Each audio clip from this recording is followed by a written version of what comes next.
on. Got my Van Morrison going. Does anybody like him? Hi, Kylan. Thanks for the flowers. Smell the sea and feel the sky. Let your soul express. As you're jumping on, go ahead and say hi. I love to know who's with me. I'm going to talk about sleep today. I don't know if you struggle with it like I have, but I've got some tips for you that might help.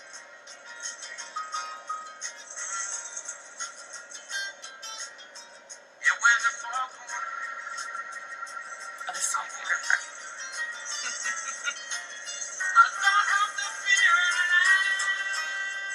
Okay, let's get started. Good afternoon. It's a little bit... Oh, the sun's coming out here in Portland.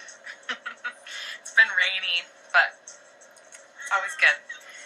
So, if you don't know me already, I'll just start off by saying I'm Brianna Cross Hall of Brighter Focus Coaching. I help interpreters, healers, empaths to become burnout proof.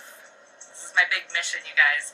And I have created something I'm super excited to share with you very soon. It's a 6-week burnout proof boot camp where we'll use radical self-care and support each other in practices to help us get back in touch with ourselves so that we can feel more energized, inspired, and then go on to share our gifts with the world. That is my big goal. So I'm really excited to share that with you soon.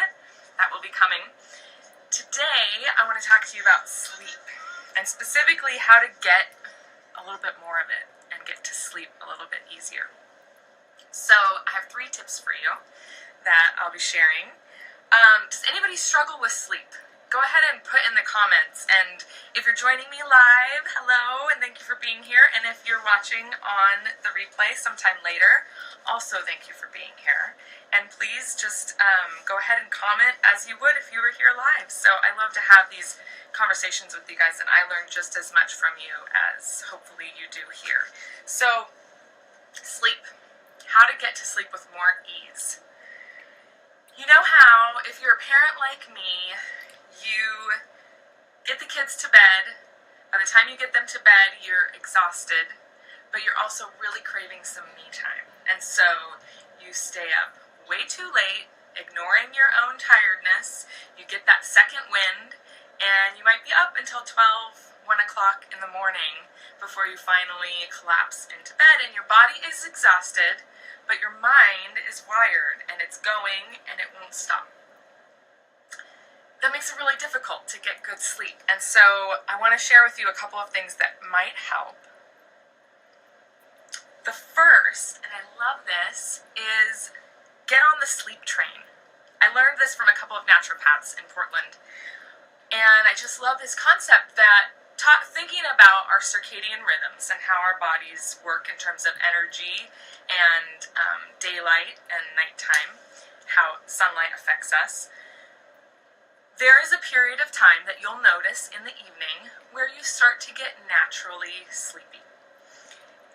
So getting on the sleep train is a reminder to say, take advantage of that. That is like where the veil is the thinnest between waking time and sleeping time. If you can pass through that door easily, if you can get on that train when it's pulling through the station, and then you're going to have an easier time getting to sleep. If you really take advantage of those natural sleep hormones and the cycle of the rhythm that our body goes through. So get on the sleep train. I also learned, and this is a little side note to the sleep train, that sleep between 10 p.m. and midnight is worth double in terms of hours slept through the night. So we know that the average adult human should have between 7 and 8, sometimes 9 hours of sleep a night consistently. Sleeping between 10 p.m. and midnight actually is like worth double in that period of time. It's restorative for our bodies. So if you can go to sleep during that time, you're going to be better off. Having a calming bedtime routine can be really helpful, and we'll probably talk about that more in some other videos here that we'll do.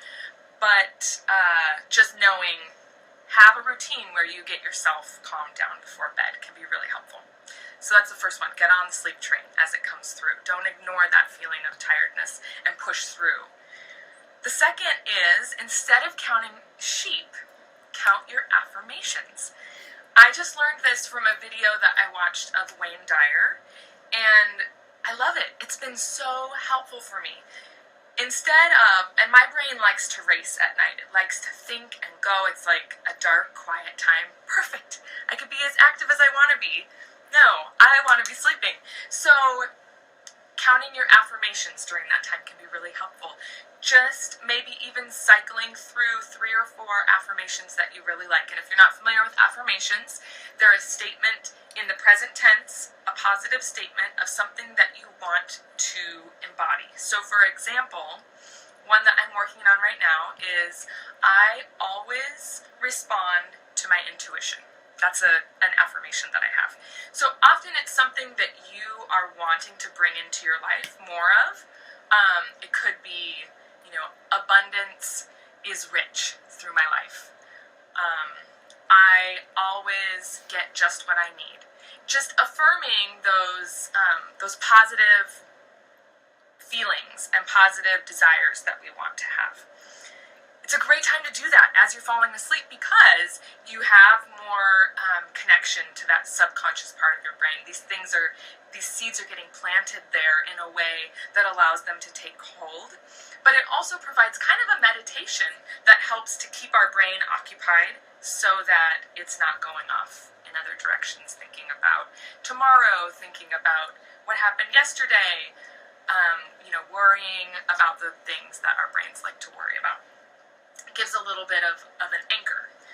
The third is, if your mind does start to wander, which it does, that's normal, there's another concept that I have been practicing that I really like called the bedtime box. And it just means, it's just a visual for helping as a thought comes up. So as I start thinking about, oh, right, tomorrow I need to remember to do this certain thing, or maybe processing, gosh, yesterday that interaction that I had with that person, I wish it would have gone a little bit more differently.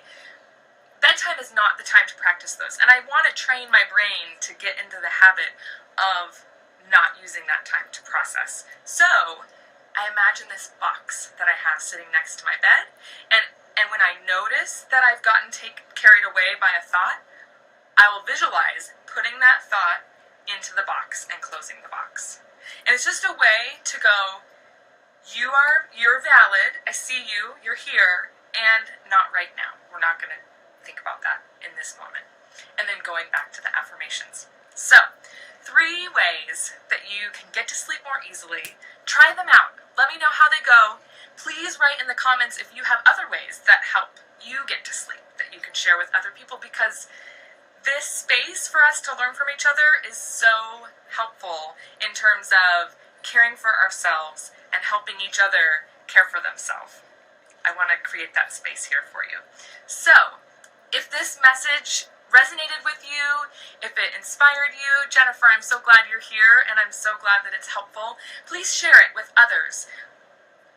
Getting this information out there, getting the inspiration and the things that can help us to take care of ourselves, sharing those out with the world can be such a blessing to other people. So, go ahead and be that blessing for someone else and share this video. And join me next time. Leave your comments. I look forward to hearing from you all. Have a great day.